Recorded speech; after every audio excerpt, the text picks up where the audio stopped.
Unha trintena de queixerías de todo o país deronse cita en Vilalba na festa do queixo de San Simón da Costa, que esta fin de semana superou as cifras de venda e asistencia das edicións anteriores.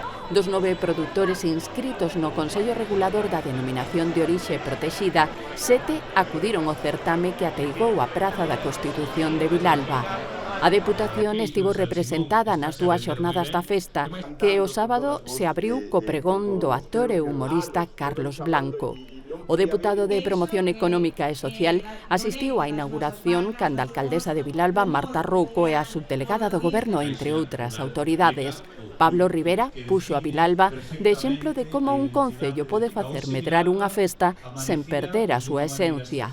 O deputado participou tamén na entrega de premios da ruta BTT San Simón da Costa, na que os deportistas percorreron 72 kilómetros pola terra xa.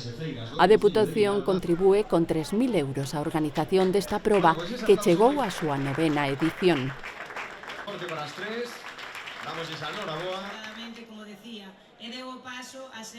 Na xornada do domingo, a deputada de Turismo Pilar García Porto achegouse ao recinto feiral onde, xunto ás alcaldesas de Vilalba e Guitiriz e os alcaldes de Lugo e Xermade, visitou os postos de venda deste queixo afumado, cuxo proceso de elaboración o fai único.